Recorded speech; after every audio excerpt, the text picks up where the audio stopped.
Hello and welcome to another update video about Bitcoin after the weekly candle close. It was a really quiet weekly candle close. In the last video, the price was moving up a little bit into the resistance area. It got rejected, however, at the basically here at the 38.2 retracement. Yeah, didn't even get to the 50% retracement in our resistance area. Yeah, so quick reminder, tomorrow we will take a look again at the daily chart. No point doing that now. Nothing has really happened. I mean, the entire weekend was literally just a wave 4 weekend, something that I already mentioned as we were going into the weekend. Yes, Saturday I highlighted that most likely Saturday and Sunday we're going to spend in this sideways wave 4.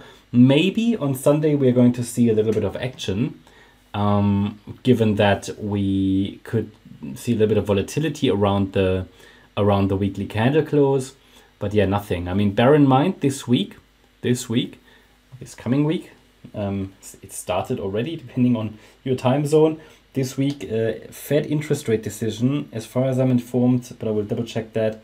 Most market participants don't expect an interest rate decrease. Yeah.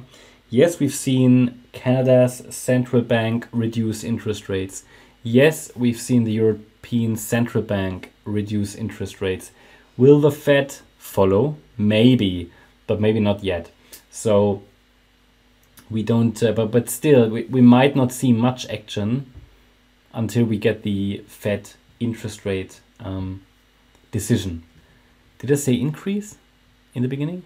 Not sure. It's Fed interest rate decision this week. It's not the Fed interest rate increase. It's the decision. Oh, please no increase. No, it's the decision. So yeah, it's all about, okay, do we get a decrease or not? And I think they might hold it stable once more.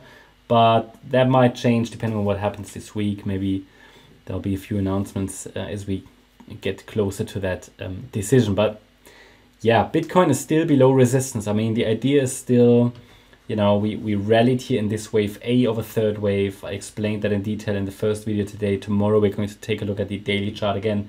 Then an A wave down in the B wave pullback, B wave rally in the B wave. And basically all it means now, if this is the wave count and the white count is sort of what I'm tracking at the moment, yeah.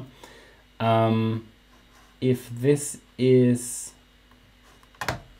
what's actually playing out, we should get one more low in wave 5. I don't have a very clear view of the microstructure here, but I think we have a small 1-2 setup here, then a third wave, this is the fourth, and then one more low in wave 5. This structure might morph. I mean, at the moment, when we have a structure like that, what I like to do, I take the length of the A wave, I compare it with the length of the C wave, and then we have a key target as the 100% extension level. It's pointing towards $66,350. And ideally the price would get there somehow, okay, before attempting a reversal. That's typically an ideal level for such a C wave to reach. If we don't get there and reverse, it just leaves that sort of uncertainty because the correction looks unfinished. But if we get a 5-wave move above resistance, which is at $70,170, then I can say that possibly the low was in already. But until that happens, I'm leaning towards one more low or maybe two more lows. And I'd like to see the price get at least to the 38.2 retracement at 67,200, better to 66,350, which is that 100% extension level. At the moment, zooming in, I mean, the market really, it's just moving in corrective patterns. Not entirely sure what this is. There are, I mean, it could be, let's go to the 15-minute chart. You don't see much here, but it looks like a 3-wave move at the moment. We don't have 5 waves. And it's all overlapping price action.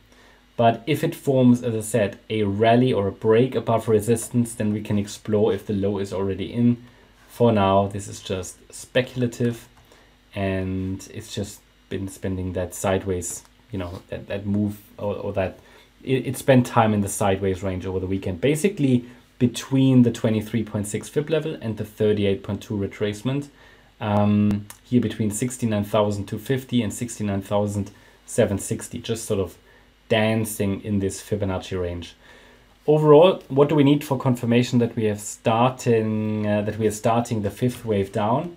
So earliest indication that we are starting the fifth wave down from here would be a break below 68,720 and then a break below 68,440, which is the Friday the 7th of June low. And then yeah, there is not much more to add at the moment. We have to remain patient, and I think you're aware now of resistance. You're aware of the next downside targets. If we go much lower, then the key level is 62,540. That's the lower boundary line of the upper micro support area here. Below that level, 62,540, it is very likely that the price will drop back into the lower support region, probably into the area around 55K. Would that be bearish? No. Would that be a surprise? No. Why is it not a surprise? Because this rally is a diagonal pattern and these tend to morph and they tend to change. That's my update about Bitcoin. Hope you liked the update. If you did, please hit the like button, leave a comment and subscribe. And if you really like the content, then please check out the channel membership. Also, make sure that you follow us on Instagram and Twitter for additional content. Thanks a lot for watching. Bye-bye.